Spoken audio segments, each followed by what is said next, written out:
Shalom, my name is Yair Davidiy. I'm speaking to you from Jerusalem, the capital of Israel. I'm speaking to you on behalf of Brit-Am Hebrew Nations, and our organisation knows where the lost 10 tribes are. We have proven it, that's what we do, we research it, and we have evidence about it. Evidence from numerous sources. The lost 10 tribes is that section of the Israelite nation who lost consciousness of their identity. Originally there were 12 tribes of Israel. They split into two different sections. There were two separate sections of the Israelite people. One section was in the north, the other in the south. The northern section comprised the majority of the Israelite nation. There were 10 tribes. These 10 tribes were taken into exile. They lost consciousness, they lost awareness of their ancestry, and they disappeared.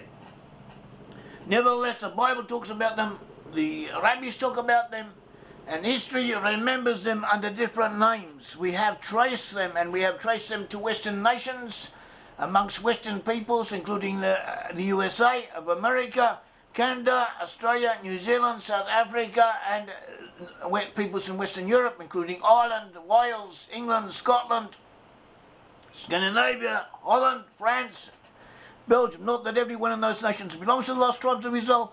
That is where the lost 10 tribes of Israel are, or that is where they were to be found, and the people who descend from those areas are almost certainly, if they have a consciousness of this, if they have awareness in this direction, part of the lost tribes of Israel, and eventually they will return. And we have proof of it, and this proof is mentioned in the Bible. The Bible also tells us to use archaeological evidence. When the Israelites crossed the Jordan, they were told to set up stones in the Jordan and also in Gilgal, where they came to camp, as a testimony for the future generations as to what would be, as a witness as to what had happened, and as proof of what had occurred. So too, we are unable to take archaeological findings and to show where the Israelites came from. And one of our proofs is that of so-called megalithic monuments that archaeologists and historians tend to date way beyond the dates when they should be dated.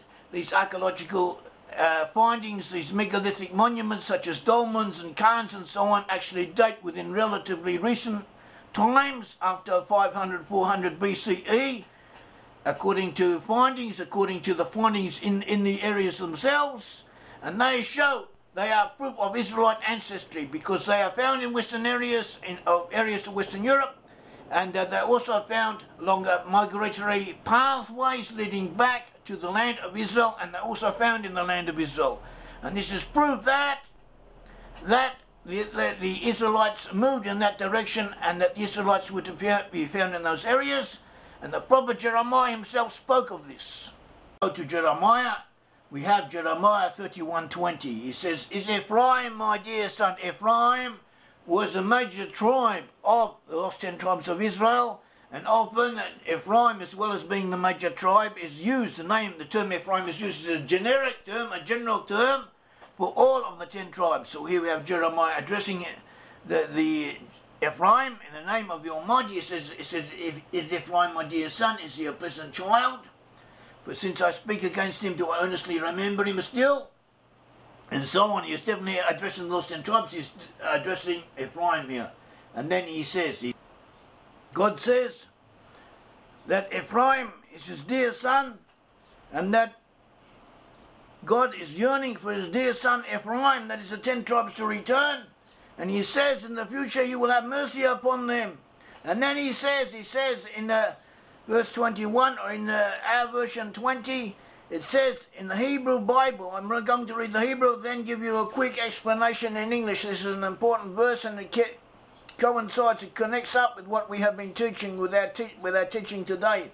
It says, "Tzvilach tzionim, similach tamrorim, shtiri bek lemesira direk olahat, shuvi betulot Israel, shuvi ala reka elu." It says, set you up. Tzionim. Tzionim can mean monuments, stone monuments. Similach tamborim, set you up high heaps, like high heaps of stones, such as were set up around the Megalithic monuments, known as Khans. Cairns, look it up. This is a known feature of megalithic monuments, such as are found in the British Isles, such as are found in Western France, such as relate back to the land of Israel. Says Tilibek, set your heart to the pathway. The way you went in, virgin of Israel, return unto your cities.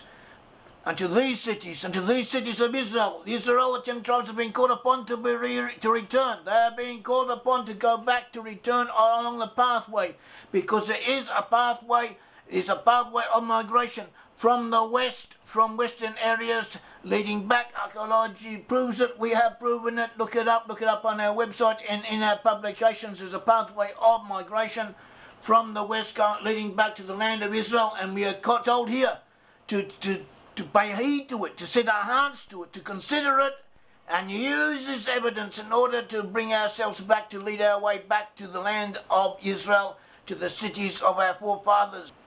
As this is confirmed by the Abarbanel, this is confirmed by Radak, this is confirmed by other rabbinical commentators, and in effect, according to these commentators, the high heaps can mean high heaps of stone, like cairns, which are set up around the dolmens, and these are referring to megalithic monuments that the Israelites were commanded to set up in order that they should have a pathway of migration, so that in the future their descendants would know where they came from and how to get back to that area that they came from.